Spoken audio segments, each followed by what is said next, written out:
오늘 우리가 함께 통독하게 되실 누가복음 19장과 20장의 내용은 이러합니다. 성경 전체에는 약한 자들에 대한 하나님의 관심이 나타나 있습니다.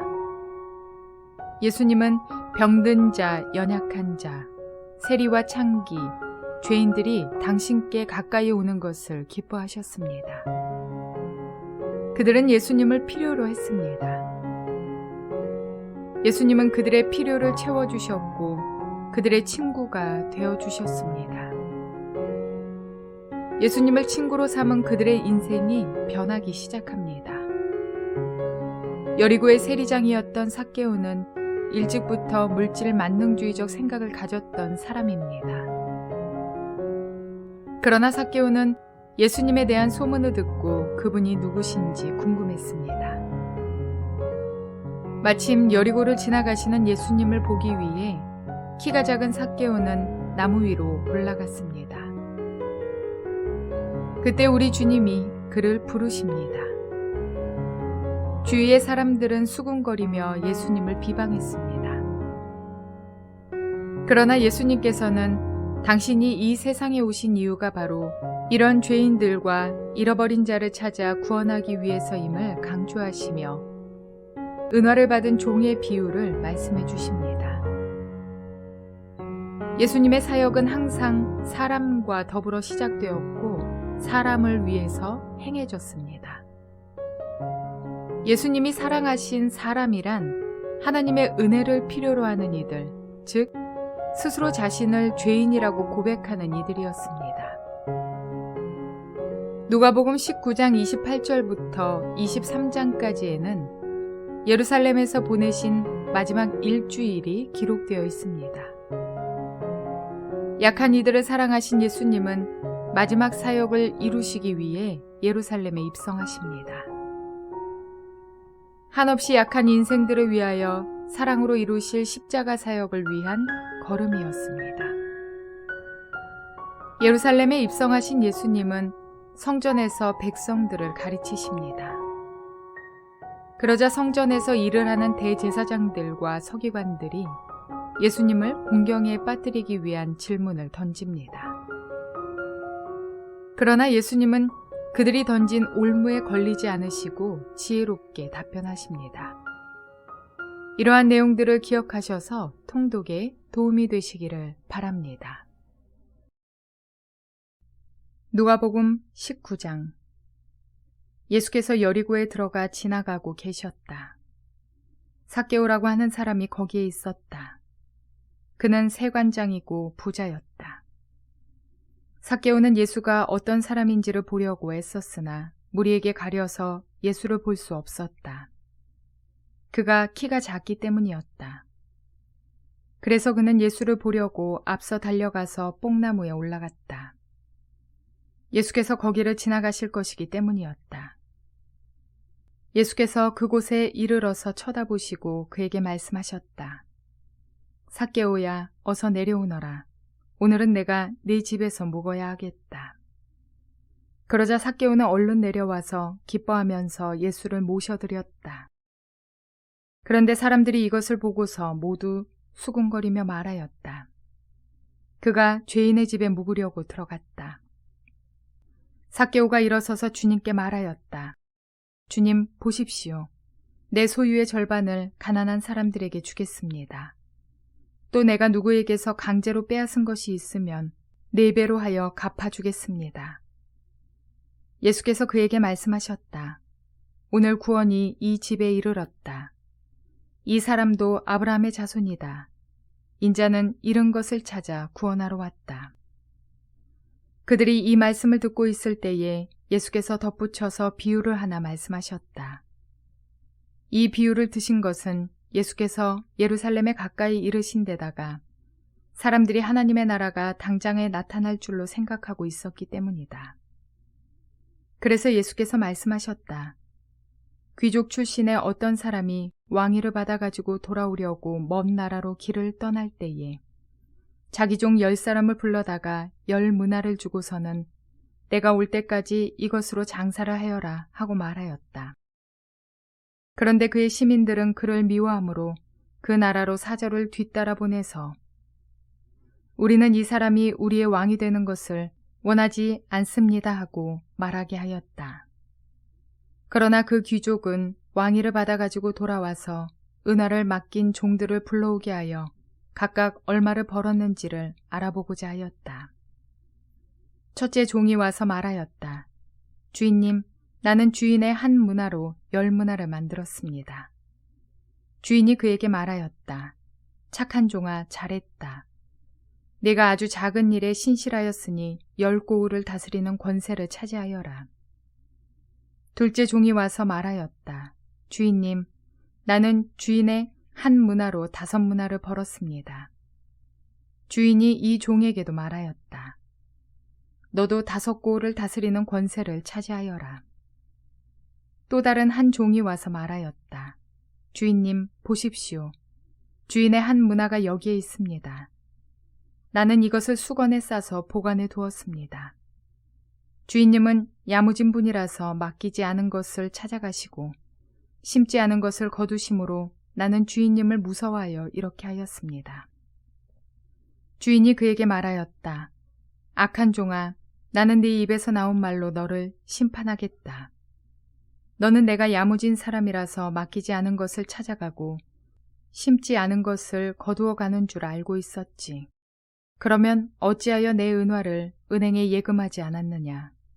그랬더라면 내가 돌아와서 그 이자와 함께 그것을 찾았을 것이다. 그리고 그는 곁에 서 있는 사람들에게 말하였다. 이 사람에게서 한 문화를 빼앗아서 10문화를 가진 사람에게 주어라. 그들이 주인에게 말하기를 주인님, 그는 10문화를 가지고 있습니다 하였다. 내가 너희에게 말한다. 가진 사람은 더 받게 될 것이요 가지지 못한 사람은 그가 가진 것까지 빼앗길 것이다. 그리고 내가 자기들의 왕이 되는 것을 원하지 않은 나의 이 원수들을 이리로 끌어다가 내 앞에서 죽여라. 예수께서 이 말씀을 마치시고 앞장서서 걸으시며 예루살렘으로 올라가고 계셨다. 예수께서 올리브 산이라 불리는 산에 있는 벳바게와 베다니에 가까이 오셨을 때에 제자 2사람을 보내시며 말씀하셨다. 맞은쪽 마을로 가거라. 거기에 들어가서 보면 아직 아무도 타본 적이 없는 새끼나귀 한 마리가 매여 있을 것이다. 그것을 풀어서 끌고 오너라. 혹시 누가 너희에게 왜 푸느냐고 묻거든 주님께서 그것을 필요로 하십니다 하고 말하여라. 보내심을 받은 사람이 가서 보니 예수께서 그들에게 말씀하신 그대로였다. 그들이 새끼나귀를 푸는데 그 주인들이 그들에게 말하였다. 그 새끼나귀는 왜 푸는 거요? 그들이 대답하였다. 주님께서 그것을 필요로 하십니다. 그리고 그들이 그 새끼나귀를 예수께로 끌고 와서 자기들의 옷을 나귀 등에 걸쳐 얹고서 예수를 올라타시게 하였다. 예수께서 나아가시는데 제자들이 자기들의 옷을 길에 깔았다. 예수께서 어느덧 올리브산의 내리막길에 이르셨을 때에 제자의 온 무리가 기뻐하며 자기들이 본 모든 기적을 두고 큰 소리로 하나님을 찬양하면서 말하였다. 복되시다. 주님의 이름으로 오시는 임금님. 하늘에는 평화, 지극히 높은 곳에는 영광. 그런데 무리 가운데 섞여 있는 바리새파 사람 몇이 예수께 말하였다. 선생님, 선생님의 제자들을 꾸짖으십시오. 그러나 예수께서 대답하셨다. 내가 너희에게 말한다. 이 사람들이 잠잠하면 돌들이 소리 지를 것이다. 예수께서 예루살렘 가까이에 오셔서 그 도성을 보시고 우시었다. 그리고 이렇게 말씀하셨다. 오늘 너도 평화에 이르게 하는 일을 알았더라면 좋을 터인데. 그러나 지금 너는 그 일을 보지 못하는구나. 그 날들이 너에게 닥치리니 너의 원수들이 토성을 쌓고 너를 애워싸고 너를 사면에서 죄어들어서 너와 내 안에 있는 내 자녀들을 짓밟고 내 안에 돌 한 개도 다른 돌 위에 얹혀 있지 못하게 할 것이다. 이것은 하나님께서 너를 찾아오실 때를 네가 알지 못했기 때문이다. 예수께서 성전에 들어가셔서 장사하는 사람들을 내쫓으시며 그들에게 말씀하셨다. 성경에 기록하기를 내 집은 기도하는 집이 될 것이다 하였다. 그런데 너희는 그것을 강도들의 소굴로 만들어버렸다. 예수께서 날마다 성전에서 가르치셨다. 대제사장들과 율법학자들과 백성의 우두머리들이 예수를 없애버리려고 꾀하고 있었으나 어찌해야 할지 방도를 알지 못하였다. 백성이 모두 그의 말씀을 열심히 듣고 있었기 때문이다. 누가복음 20장. 예수께서 어느 날 성전에서 백성을 가르치시며 기쁜 소식을 전하고 계실 때에 대제사장들과 율법학자들이 장로들과 함께 예수께 와서 말하였다. 당신은 무슨 권한으로 이런 일을 합니까? 누가 이런 권한을 당신에게 주었습니까? 어디 우리에게 말해 보십시오. 예수께서 그들에게 대답하셨다. 나도 너희에게 한 가지 물어보겠으니 나에게 대답해 보아라. 요한의 세례가 하늘에서 난 것이냐, 사람에게서 난 것이냐?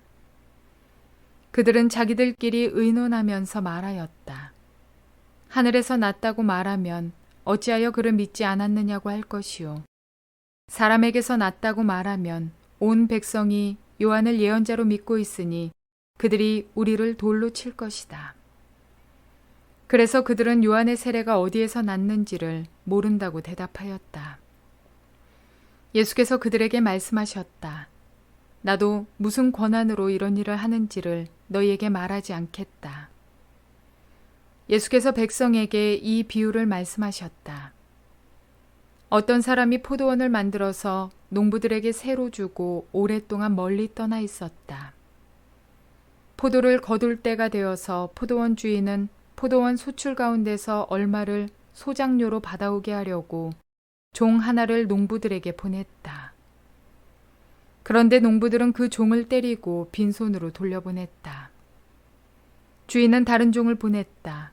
그랬더니 그들은 그 종도 때리고 모욕하고 빈손으로 돌려보냈다. 그래서 주인이 다시 세 번째 종을 보냈더니 그들은 이 종에게도 상처를 입혀서 내쫓았다. 그래서 포도원 주인은 말하였다. 어떻게 할까? 내 사랑하는 아들을 보내야겠다. 설마 그들이 내 아들이야 존중하겠지. 그러나 농부들은 그를 보고서 서로 의논하며 말하였다.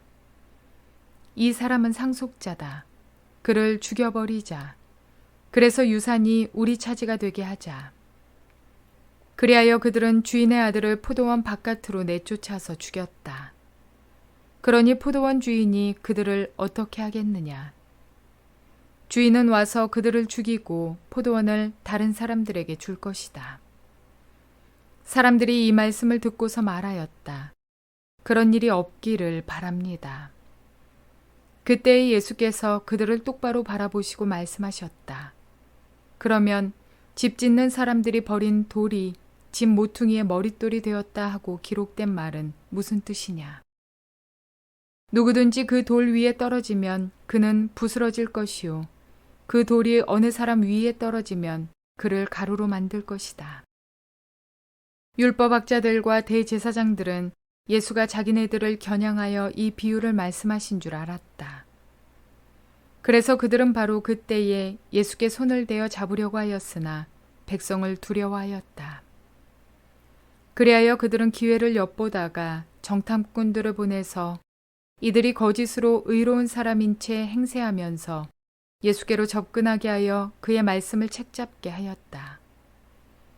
그렇게 해서 그들은 예수를 총독의 치리권과 사법권에 넘겨주려고 하였다. 그들은 예수께 이렇게 물었다. 선생님, 우리는 선생님이 바르게 말씀하시고 가르치시고 또 사람을 겉모양으로 가리지 않으시고 하나님의 길을 참되게 가르치시고 계시는 줄 압니다. 우리가 황제에게 세금을 바치는 것이 옳습니까? 옳지 않습니까? 예수께서는 그들의 속셈을 알아채시고 그들에게 말씀하셨다. 데나리온 한 잎을 나에게 보여다오. 이 돈에 누구의 얼굴상과 글자가 새겨져 있느냐? 그들이 대답하였다. 황제의 것입니다. 예수께서 그들에게 말씀하셨다. 그러면 황제의 것은 황제에게 돌려주고 하나님의 것은 하나님께 돌려드려라. 그들은 백성 앞에서 예수의 말씀을 책잡지 못하고 그의 답변에 놀라서 입을 다물었다. 부활이 없다고 주장하는 사두개파 사람 가운데 몇 사람이 다가와서 예수께 물었다. 선생님, 모세가 우리에게 써주기를 어떤 사람의 형이 자식이 없이 아내를 남겨두고 죽으면 그 동생이 그 형수를 맞아들여서 뒤를 이을 아들을 자기 형에게 세워주어야 한다 하였습니다. 그런데 7 형제가 있었습니다. 마지가 아내를 얻어서 살다가 자식이 없이 죽었습니다. 그래서 둘째가 그 여자를 맞아들였고 그 다음에 셋째가 그 여자를 맞아들였습니다. 7 형제가 다 그렇게 하였는데 모두 자식을 남기지 못하고 죽었습니다. 나중에 그 여자도 죽었습니다. 그러니 부활 때에 그 여자는 그들 가운데서 누구의 아내가 되겠습니까? 7이 다 그 여자를 아내로 맞아들였으니 말입니다. 예수께서 그들에게 말씀하셨다. 이 세상 사람들은 장가도 가고 시집도 가지만 저 세상과 죽은 사람들 가운데서 살아나는 부활에 참여할 자격을 얻은 사람은 장가도 가지 않고 시집도 가지 않는다. 그들은 천사와 같아서 더 이상 죽지도 않는다. 그들은 부활의 자녀들이므로 하나님의 자녀들이다. 죽은 사람들이 살아난다는 사실은 모세도 가시나무 떨기 이야기가 나오는 대목에서 보여주었는데 거기서 그는 주님을 아브라함의 하나님, 이삭의 하나님, 야곱의 하나님이라고 부르고 있다. 하나님은 죽은 사람들의 하나님이 아니라 살아있는 사람들의 하나님이시다. 모든 사람은 하나님과의 관계 속에서 살고 있다. 이 말씀을 듣고서 율법학자 가운데 몇 사람이 말하였다. 선생님, 옳은 말씀입니다. 그들은 감히 예수께 더 이상 질문을 하지 못하였다. 예수께서 그들에게 말씀하셨다. 어떻게 사람들이 그리스도를 다윗의 자손이라고 하느냐? 다윗이 친히 시편에서 말하기를 주님께서 내 주께 말씀하셨다.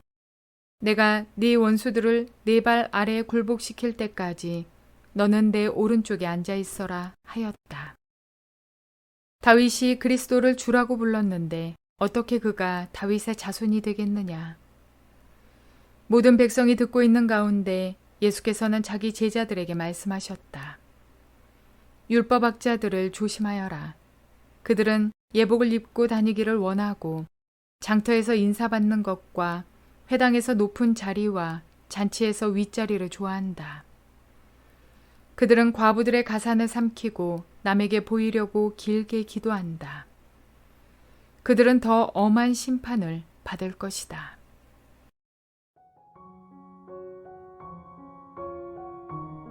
삭개오는 비록 세리였지만 예수님에 대한 소문을 듣고 그분을 만나고 싶은 소망을 품었습니다.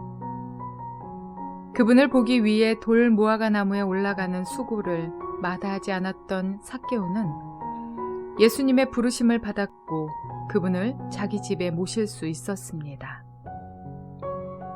예수님을 만난 삭개오는 자기 소유의 절반을 가난한 자들에게 나누어 주고 누군가의 것을 토색했다면 4배로 갚겠다고 고백하며 새로운 삶을 시작합니다.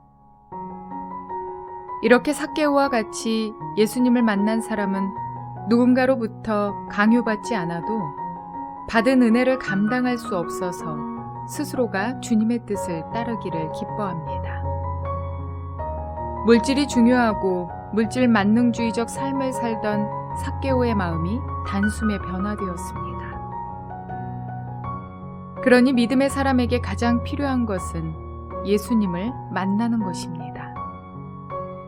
머리로 알고 소문으로 듣고 배워서 습득하는 예수님이 아니라 체험하고 경험하며 그분의 사랑을 느끼는 것입니다. 그러므로 신앙생활 하면서 연약한 믿음의 사람들을 본다면 판단하고 비판할 것 없습니다.